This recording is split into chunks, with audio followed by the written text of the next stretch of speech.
Fala comigo, meu amigo, minha amiga. Bom dia, boa tarde, boa noite. Espero que você esteja muito bem. Feliz demais a vida, feliz com Jesus, que tudo esteja dando certo por aí e que você esteja firme e forte na sua leitura da Bíblia comigo. Hoje estamos no nosso dia 101. Olha que benção. Dia 101, vamos ler 1 Reis de 3 a 5. É isso aí. Então vamos orar e a gente já inicia a leitura. Senhor Deus, Pai Todo-Poderoso, graças te damos pela tua bondade. Te agradecemos porque o Senhor é bom, Pai, e porque o Senhor tem cuidado de nós. Queremos, Senhor, te pedir nesta hora que esteja conosco nessa leitura que vamos fazer. Seja com as tuas mãos estendidas sobre nós, cuida de nós e fale conosco ao nosso coração. Nos ajude a conhecer mais de ti. É isso que nós desejamos e agradecemos em nome de Jesus. Amém. Amém. 1 Reis 3, diz assim a palavra do Senhor. Salomão fez um trato com o faraó, rei do Egito, e ele casou com a sua filha. Ele trouxe a mulher à cidade de Davi, até terminar a construção de seu palácio e da casa do Senhor, e do muro ao redor de Jerusalém.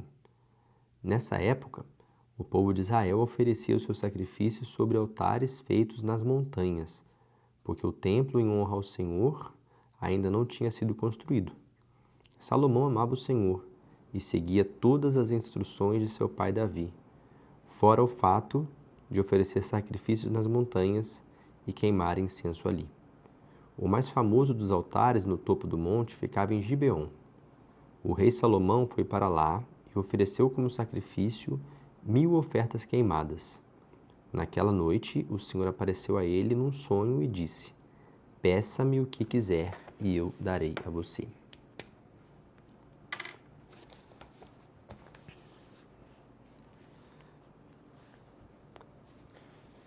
Salomão respondeu: "O Senhor foi muito bom para com meu pai, o teu servo Davi,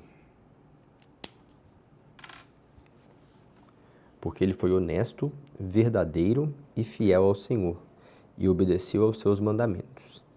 E o Senhor continuou a mostrar grande bondade por ele, dando-lhe um filho para reinar em seu lugar.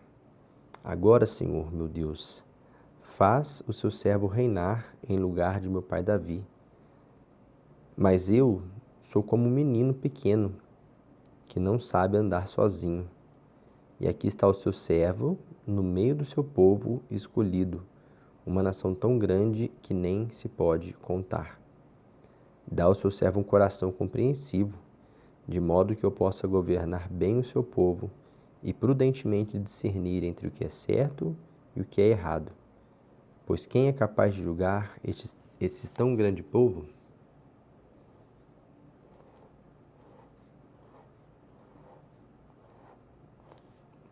Sabedoria.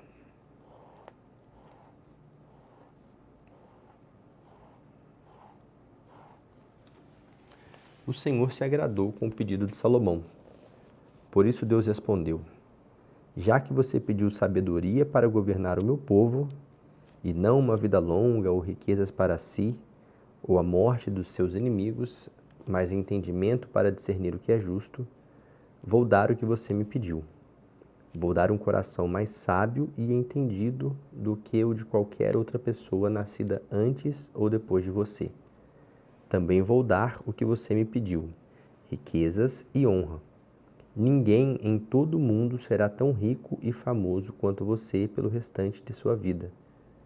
Eu darei a você uma vida longa se você me seguir e obedecer às minhas leis e aos meus mandamentos, como fez o seu pai Davi." Então Salomão acordou e percebeu que tinha sido um sonho. Em seguida, ele voltou a Jerusalém e foi ao tabernáculo. Lá ele colocou diante da arca da aliança do Senhor e ofereceu sacrifícios e ofertas queimadas e ofertas de paz. Então convidou todos os seus oficiais para um grande banquete. Logo depois disso, 2 prostitutas compareceram diante do rei para ele resolver uma discussão entre elas. Uma delas disse: "Meu senhor, nós moramos na mesma casa. Eu dei à luz a um filho e ele estava comigo na casa, e ela estava comigo na casa. Quando ele estava com 3 dias, Esta mulher também deu à luz a um filho. Não havia ninguém mais na casa. Mas o bebê dela morreu durante a noite, quando ela dormindo se deitou sobre ele. Então ela se levantou de noite e tirou o meu filho do meu lado, enquanto eu, a sua serva, dormia, e o colocou do lado dela. Em seguida, colocou o filho dela que estava morto ao meu lado. No meio da noite, quando quis dar de mamar ao meu filho, ele estava morto. Mas quando ficou claro o dia, eu vi que não era o filho a quem eu dei a luz. Então a outra mulher disse: certamente que o filho era dela. O filho vivo era o meu. Não, disse a primeira mulher. O morto era o seu e o vivo era o meu. Assim elas discutiam diante do rei. Então disse o rei: vamos esclarecer as coisas. As duas reclamam a criança viva e cada uma diz que a criança morta pertence à outra. E o rei ordenou: tragam-me uma espada. E trouxeram uma espada para o rei. Ele disse: cortem a criança viva ao meio e dê metade, uma a cada mulher. A mulher que realmente era a mãe da criança, que amava muito seu filho, clamou: oh não, meu senhor, dê a ela a criança viva, não matem o menino. A outra mulher, porém, dizia: muito bem, ele não será nem meu nem seu, dividam o menino entre nós duas. Então o rei disse: deem a criança à mulher que deseja que ela viva, pois ela é sua mãe. A notícia da decisão do rei se espalhou depressa por todo o país, e todas as pessoas ficaram admiradas e passaram a respeitá-lo, porque reconheciam a grande sabedoria que Deus tinha dado a Salomão para fazer justiça. Capítulo 4. Salomão foi rei sobre todo o povo de Israel. Estes foram seus principais assessores. Azarias, filho de Zadok, era o seu sumo sacerdote. Eliorefe e Aias, filhos de Cira, eram secretários.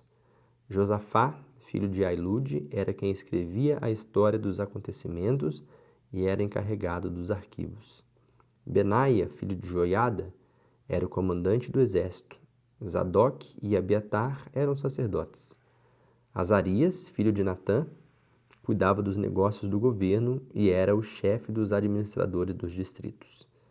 Zabude, filho de Natã, era o sacerdote e conselheiro pessoal do rei. Aizar era o encarregado geral do palácio. Adonirão, filho de Ábida, era o encarregado dos trabalhos forçados.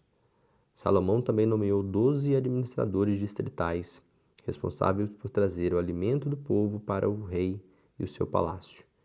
Cada um deles fornecia mantimentos durante um mês do ano. Estes são os nomes dos 12 administradores e seus distritos: Ben-Ur, da região montanhosa de Efraim; Ben-Dequer, em Macás, Salbim, Bet-Semes, Elon e Bet-Hanã; Ben-Resede, em Aurbote, Socó e toda a terra de Éfer; Ben-Abinadab, casado com a princesa Tafate, filha de Salomão, das terras altas de Dor; Baná, filho de Ailude, em Taanac, Megido e todo Bet-Sean, perto de Zareta, abaixo de Jezreel, desde Bet-Sean até Abel-Meolá e além do Joquimeão. Ben-Geder, em Remote Gileade, incluindo os povoados de Jair, filho de Manassés, em Gileade, e a região de Argobe, em Bazã, incluindo 60 grandes cidades cercadas de muros, com barras de bronze nos portões. Ainadab, filho de Ido, em Manaim; Aimás, em Naphtali, casado com a princesa Basemate, filha de Salomão; Baná, filha de Hussai, em Aser e Bealote; Josafá, filho de Parua, em Issacar; Simei, filho de Ela, em Benjamim; Geber, filho de Uri, em Gileade, incluindo os territórios de Seom, rei dos amorreus, e o de Og, rei de Bazã. Havia um só administrador deste distrito. Nessa época, o povo de Israel e de Judá era tão numeroso quanto a areia da praia do mar. Eles comiam, bebiam e se alegravam. O rei Salomão governava toda a região, desde o rio Eufrates até a terra dos filisteus, chegando até a fronteira do Egito. Esses povos conquistados dessas terras pagavam impostos a Salomão e continuavam a prestar serviços a ele durante o tempo em que ele viveu. Para a provisão diária do palácio, eram necessários 30 tonéis de farinhas da melhor qualidade, 60 tonéis de farinha comum, 10 bois trazidos dos pastores de engorda, 20 bois de pasto comum, 100 ovelhas e de tempos em tempos veados, gazelas, corças e aves escolhidas. Salomão dominava sobre todos os reinos a oeste do rio Eufrates, desde Tifsa até Gazã. E havia paz em toda a terra em volta. Durante a vida de Salomão, toda a terra de Judá e de Israel viveu em paz e segurança, de uma ponta à outra do país. Cada família tinha suas videiras e figueiras. Salomão possuía 4.000 cocheiras para cavalos de carros de guerra e empregava 12.000 homens que conduziam os carros. Cada mês, um dos administradores de distrito fornecia provisão para o rei Salomão e para o pessoal que comia à sua mesa. Eles cuidavam para que não faltassem nada. Também forneciam cevada e palha para os cavalos dos carros de guerra do rei, que estavam nos estábulos, e para outros animais. Deus concedeu a Salomão grande sabedoria e entendimento, e um conhecimento tão vasto quanto a areia do mar. Na verdade, a sabedoria de Salomão era maior do que a de qualquer outro sábio do Oriente, inclusive os sábios do Egito. Ele era mais sábio do que qualquer outro homem, mais sábio que Etã, o Ezraíta, mais sábio que Emã, Calcol e Darda, filhos de Maol, e ficou famoso entre as nações vizinhas. Ele foi o autor de 3.000 provérbios e escreveu 1.005 canções. Foi um grande estudioso da natureza e tinha muito interesse nos animais, nos pássaros, nas serpentes, nos peixes e nas árvores, desde os grandes cedros do Líbano até a pequena planta de isopo que cresce nas fendas dos muros. E os reis de todas as nações ouviram falar da sabedoria de Salomão e enviaram os seus representantes a ele em busca de conselho. Capítulo 5. Hirão, rei de Tiro, sempre havia sido um grande amigo de Davi. Por isso, quando soube que Salomão, filho de Davi, era o novo rei de Israel, mandou representantes para felicitá-lo. Salomão enviou a seguinte mensagem para Hirão: Você bem sabe que o meu pai Davi não pôde construir uma casa ao Senhor, o seu Deus, por causa das numerosas guerras que travou. Ele ficou esperando que o Senhor colocasse os seus inimigos debaixo dos seus pés. Mas agora, o Senhor meu Deus deu paz a Israel, com os vizinhos de todos os lados. Não tenho inimigos estrangeiros, nem revoltas dentro do país. Por isso estou com planos de construir uma casa para o Senhor, o meu Deus, exatamente como ele havia prescrito ao meu pai Davi.